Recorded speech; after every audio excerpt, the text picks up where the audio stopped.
طيب فيلم النهارده بصراحه ما كانش عندي اي حماس اني اشوفه، وبسبب طريقه الترويج له بالمشهد الغريب اللي اعتمد عليه صناع الفيلم في الدعايه، كان اقصى توقعاتي اني داخل اشوف فيلم خفيف غالبا هنساه بعد ما يخلص. لكن اللي ما توقعتوش ان اخلص الفيلم وانبهر بيه لدرجه ان اشوفه مره تانية في اليوم اللي بعده على طول. كلامي النهارده عن فيلم تشالنجرز. فلو مهتم، الاول اهلا بيك، انا محمود ويلا بينا نبدا فيديو النهارده.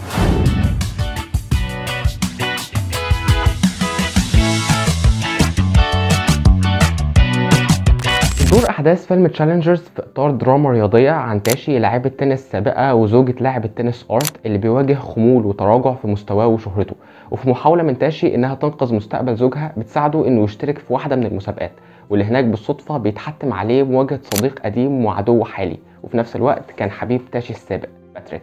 وبننطلق في رحله مع الثلاثي بتاعنا لمعرفه ايه اسباب العداء بين ارت وباتريك في وسط العديد من المواجهات جوه الملعب وبره.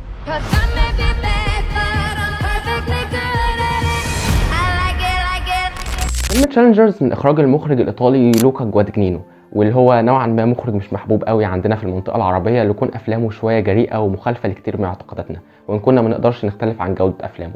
ده الراجل اللي عمل لنا فيلم كول مي باي يور نيم، واللي عمل فيلم غريب وجريء جدا في سنه 2021 عن اكل لحوم البشر كان اسمه بونز اند اول. لكن بعيدا عن افلام لوكا الغريبه، بيبقى الفيلم ده اقربهم للطبيعيه واكثرهم قابليه للمشاهده، لانه في الاساس فيلم دراما رياضي بقصه قد تكون اتحكت مرات كتير قبل كده، لكن نمطيه القصه ما كانتش ابدا عيب في الفيلم. يمكن اكتر ما كنت بشبه بيه الفيلم وانا بتفرج هو انه عامل شبه اغنيه بكلمات تقليديه ولحن مكرر، لكن بصوت الشخص اللي بيغنيها بقت في مكانه اعلى بكتير من مكانها الطبيعي.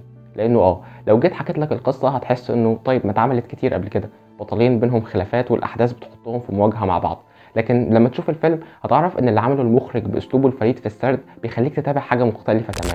مش كتير بقول كده، لكن الفيلم ده عارف يجسد كل المشاعر المتعلقه بلعبه التنس بشكل خاص وبالرياضات بشكل عام بطريقه ماديه وملموسه على الشاشه، من خلال العلاقات المعقده بمثلث الشخصيات بتاعته، واللي الفيلم بيحطهم في محور الاهتمام لدرجه بتحسسك ان العالم كله بيدور حواليهم، وانه خالي تماما من اي بشر تانيين. وده كان اكبر اسباب اعجابي بفيلم بونز اند اول بالمناسبه. بيقرر لوكا انه يحكي قصته من خلال خطين زمنيين، خط في الحاضر وده بس بتدور فيه احداث المباراه المنتظره بين بطلين قصتنا، والخط الثاني واللي في نظري هو الاهم والاكثر اثاره للاهتمام وهو خط الماضي، واللي مش بيدور في زمن واحد وانما بيحصل فيه اكتر من قفزه زمنيه بنشوف من خلالها علاقه الابطال الثلاثه ببعض، والاحداث اللي بتدور فيه بتاثر بشكل مباشر على خط الاحداث الاساسي في القصه واللي بتدور في المباراه. وهنا لازم اذكر نقطه القوه الاهم في القصه، وهي سلاسه الانتقال بين الخطوط الزمنيه الكتير دي وعدم وجود اي تشتت في محاوله معرفه احنا موجودين فين دلوقتي. والاتقان ده نفى اي نوع من انواع الملل المرتبط بالقصه، لانه دايما في احداث بتحصل قدامك، سواء كانت احداث دراميه تقيله او حتى مشاهد المباريات الحماسيه اللي بتملى كتير من احداث الفيلم. لكن لسه انا مش عايز اتكلم عن مدى جوده المشاهد الرياضيه دلوقتي، لانها بالنسبه لي كانت العنصر الاقل اثاره للاهتمام في الفيلم، وانما الملفت للنظر كان الكتابه المتقنه جدا لكل شخصيه، وازاي من خلال الشخصيات دي عرف يجسد بشكل مادي مشاعر التحدي والمنافسه المميزين للعبه. He's not in love with you. What makes you think I want someone to be in love with me? It's nice to see you lit up about something, even if it's my girlfriend. ازاي بيجسد علاقة الصداقة الغريبة بين ارت وباتريك، واللي بتظهر قدامنا في الاول على انها علاقة مثالية ما فيهاش اي غلطة، لدرجة ان ممكن واحد منهم يخسر علشان التاني يفوز. من خلالها بيتم تقديم شخصية ارت لاعب التنس الشاطر لكنه فاقد للروح، شخص عادي راضي بس بأقل القليل، شخص زي ما بنقول كده ما عندوش اي طموح، بس كل هدفه انه يوصل لنقطة معينة وبعدها يعيش حياته في هدوء، على عكس باتريك المليان بالشغف والتحدي وبعض الخبث، لكنه كمان ما عندوش الولاء المرضي ده للعبة. بشكل ما بيعرف يورث احساس عدم الاهتمام بالحياة، متكبر كفاية انه يشوف نفسه اعلى من اي مفهوم.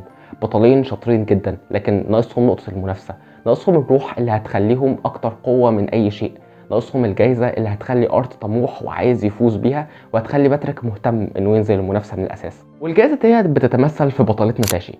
تاشي بتظهر معانا على انها لاعبة تنس محترفة، لكنها معجبة جدا بحب الظهور والاهتمام اللي بتتلقاه على انها بطلة العالم المستقبلية.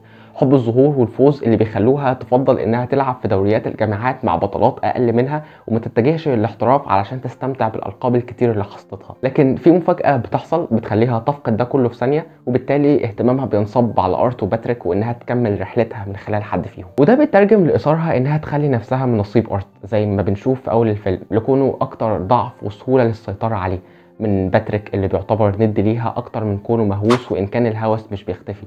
فبيبدا ينشا المثلث بتاعنا في تاشي هي الروح المفقوده في حياه باتريك وارت، وهم الطريق اللي من خلاله هتحافظ على هوسها المرضي بالسيطره وحب الظهور والفوز. وصلت لمرحله بقيت بسال نفسي هو انا بتفرج على ايه بالظبط؟ هل بتفرج على بطلين بيتنافسوا على الفوز في مسابقه، ولا على الفوز بقلب البنت اللي اطلقوا عليها اكتر بنت جميله في الكون، ولا قاعد بتفرج على شخصيه شريره بتتلاعب بشابين في سبيل ارضاء رغبتها في التحكم والسيطره والحفاظ على مجد وشهره مش موجودين اصلا؟ وده على فكره مش بينفي وجود عنصر الخبث والشر في بطلنا، لانهم كمان بيستغلوها لكن بشكل اقل شويه من طريقه استغلالها هي ليهم. تاشي في الفيلم عامله شبه شخص بوشين، وش بريء ظاهر للناس ووش تاني مختفي مش بيظهر تماما، وان كنت مع مرور الاحداث بتلاقي نفسك مدرك اللي هي بتعمله حتى لو ما اتقالش بشكل صريح. ومن ناحيه تانية تماسك السيناريو حول كل مشاهد المباريات اللي هي اصلا حماسيه وممتعه لمشاهد اكتر اثاره، كانها مشحونه بكتير من المشاعر المختلفه اللي بترسم الشخصيات الثلاثه بتوع قصتنا. طبعا شخصيتي المفضله هي تاشي، انا كالعاده بميل لاي شخصيه شريره في القصه، والطريقه اللي بتتقدم بيها في الاول على انها شخصيه في الخلفيه وبعدين بتتطور علشان تبقى هي محور الصراع كانت اكتر من رائعه بالنسبه لي. اما اكتر شخصيه كانت مستفزه فكانت شخصيه باتريك، واكتر شخص تعاطفت معاه كان ارت. وكل ده بيوصلنا لمشاهد نهايه بالنسبه لي الفيلم كله كان بيحاول يحوش المشاعر اللي بيقدمها عند المشاهد علشان يوصل لاقصى لحظات ترقبه واثارته في المشهد ده، وهو بالتاكيد بالنسبه لي النهايه الافضل. You don't know what tennis is. It's a relationship. We went somewhere really beautiful together. وهنا بقى لازم نتكلم شوية عن جمال فنيات الفيلم من ناحية السينماتوجرافي العظيمة اللي بيقدمها، خصوصا في مشاهد المباريات واللي بتمتد لمشاهد مواجهات بين الشخصيات بالذات تاشي وباتريك، واللي بيتم تصويرها بنفس طريقة تصوير المباريات عشان يعزز من تجربة مشاعر التحدي والمنافسة اللي بيحكيها من خلال الثلاثي. وحقيقي الفيلم بيتصور بطريقة غير كونها جديدة أصلا على أسلوب لوكا، فهي بتعتبر مبتكرة جدا. احنا عندنا في الفيلم مباراة أخيرة بيتم تصويرها من وجهة نظر كورة، وفعلا أنا هتجنن وافهم ازاي المشهد ده طلع مع موسيقى تصويريه، وده ملوش علاقه شويه بالفيلم بس افتكرت وانا بسمعها موسيقى فيلم وونكر واي ان ذا مود فور لاف لتشابه التكنيك في الاعتماد على مقطوعه واحده وبروزتها في المشاهد المهمه عشان تاخد سواء مشاهد المباريات او المواجهات لمكان تاني تماما. نقطه القوه الاخيره في الفيلم هي التمثيل المتقن جدا من فريق البطوله، لانه بعيدا عن تعقيد الشخصيات فابطالنا بيمروا باكتر من مرحله عمريه مختلفه مطلوب منهم تجسيدها. الفيلم من بطوله زندايا، جوش اوكونر، ومايك فيست، والثلاثه بينغمسوا جوه شخصياتهم بشكل مثير جدا للاعجاب. عارف ان في ناس كتير قوي مش بتحب زندايا وهتعترض على صفاتها في الفيلم، بس بالنسبه لي بتعتبر ممثله كويسه، مش الافضل ولا الاسوأ، لكن بمرور الوقت بتثبت ان عندها موهبه تستحق الاحترام. ومايك فيست اول مره اشوفه كان في فيلم سبيلبرج ويست سايد ستوري، وبيكمل هنا علشان يعمل دور هادي، لكن الافضل بالنسبه لي كان جوش اوكونر، واللي اول مره اشوفه كان في واحد من مسلسلاتي المفضله مسلسل ذا كراون، وزي ما ابهرني في المسلسل عارف هنا كمان يوصلني لاقصى مراحل الغضب منه والانجذاب لشخصيته. بيعمل دور الشخص المستفز الغير مبالي لاي حاجه بشكل ما يخليكش تكرهه، وده كان جذاب جدا بالنسبه لي.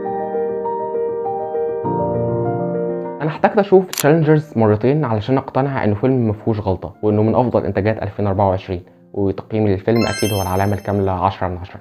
وبس دي كانت كل حاجه عندي النهارده. لو وصلت لحد هنا شكرا جدا، اتمنى تكونوا استمتعتوا، وشاركوني برايكم عن الفيلم لو شفتوه، وشاركوني بايه افضل الافلام اللي بتتكلم عن الرياضه اللي شفتوها، واكيد تابعوني على فيسبوك وتويتر، هناك بنشر مراجعات مكتوبه للافلام اللي بشوفها، الرابط كلها تحت الفيديو. انا محمود وسلام.